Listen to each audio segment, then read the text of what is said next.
salut à tous et à toutes. Aujourd'hui on se retrouve pour le second ciné-critique, cette fois-ci sur Unfinded, sorti le 24 juin 2015.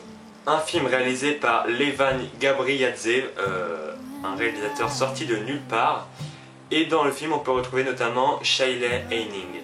De quoi ça parle exactement? Eh bien, une jeune lycéenne se suicide après qu'une vidéo compromettante sur elle ait été publiée sur internet.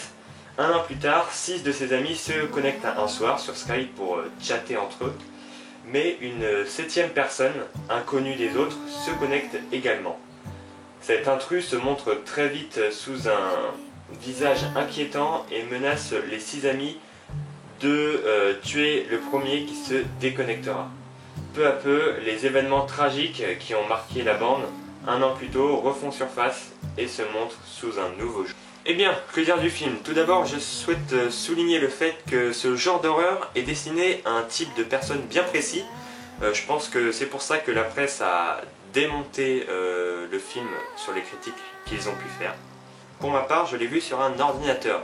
Il faut savoir que le film est une capture d'écran de 90 minutes, tout simplement.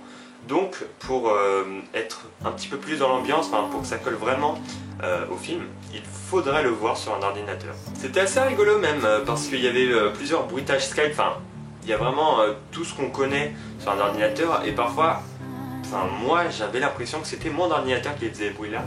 Donc j'ai dû arrêter le film plusieurs fois pour regarder, jusqu'à ce que je me dise non, c'est dans le film, ce n'est pas mon ordinateur. Ce que j'en ai pensé. Rentrons dans le vif du sujet et je vais donner mon avis sur le film. Donc ce que j'en ai pensé, c'est que l'idée de base est plus qu'originale. J'ai vraiment bien aimé le concept du film, parce que c'est un petit peu nouveau, on n'a pas vu ça avant. Et l'ambiance est assez bien retranscrite. Pour ma part, je suis rentré dans le film dès son commencement. Il n'y a pas de mal à rentrer dans le film. Mais même si l'idée est bien pensée, je trouve qu'il manque de contenu. Quand je parle de contenu, je parle d'horreur. C'est un film d'horreur, il faut de l'horreur. Il faut des moments avec des petits screamers, des petits jumpscares, il faut des trucs quelque chose, une ambiance qui fait flipper, une ambiance oppressante, quelque chose comme ça. Et je ne l'ai pas retrouvé dans le film. À la place de ça, on a eu des longueurs qui sont gênantes, un petit peu ennuyantes, et c'est dommage. De plus, quelques trucs sont un petit peu abusés. Je parle notamment du site internet qu'elle trouve lorsqu'elle cherche des explications sur ce qui se passe. Elle tombe sur le bon site internet qu'il lui fallait. C'est un petit peu trop simple. Mais ça reste un cliché que l'on trouve dans presque tous les films d'horreur. C'est con, mais c'est comme ça. Enfin, j'aimerais terminer sur une note positive car le réalisateur a très bien su utiliser un ordinateur ainsi que les fonctionnalités de celui-ci.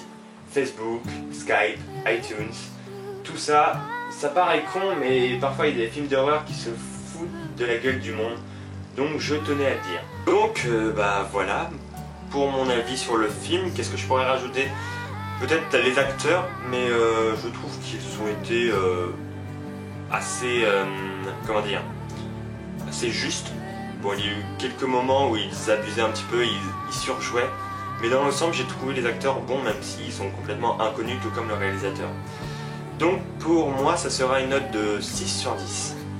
6 sur 10 parce que ce film innove un nouveau genre d'horreur, mais il ne fait pas peur à proprement parler. Ce n'est pas vraiment un film d'horreur. C'est dommage. On termine, comme d'habitude, sur une petite anecdote. Le film a été réalisé avec un budget plus que réduit, entre 500 000 et 1 million d'euros. Bon, ça paraît énorme, mais lorsqu'on voit Avatar avec 300 millions d'euros de budget, voilà. Donc, je disais, avec un budget plus que réduit, la production a dû tourner le film en 16 jours. C'est très peu. 16 jours, c'est vraiment rien. C'est un tout petit peu plus que 2 semaines. Et ils ont réussi à tourner tout le film. Bon, c'est vrai que c'est un plan séquence de 90 minutes. Mais, moi je trouve ça plutôt... comment dire, impressionnant. Voilà, cette vidéo est à présent terminée. J'espère qu'elle vous a plu. Si vous souhaitez me proposer un film, n'hésitez pas dans les commentaires. Et si jamais vous avez envie de participer à une ciné-critique avec moi et que vous avez une caméra, n'hésitez pas à me retrouver sur mon Skype Nicoletan78. On se retrouve la semaine prochaine pour une nouvelle ciné-critique. Sur ce, à bientôt et ciao!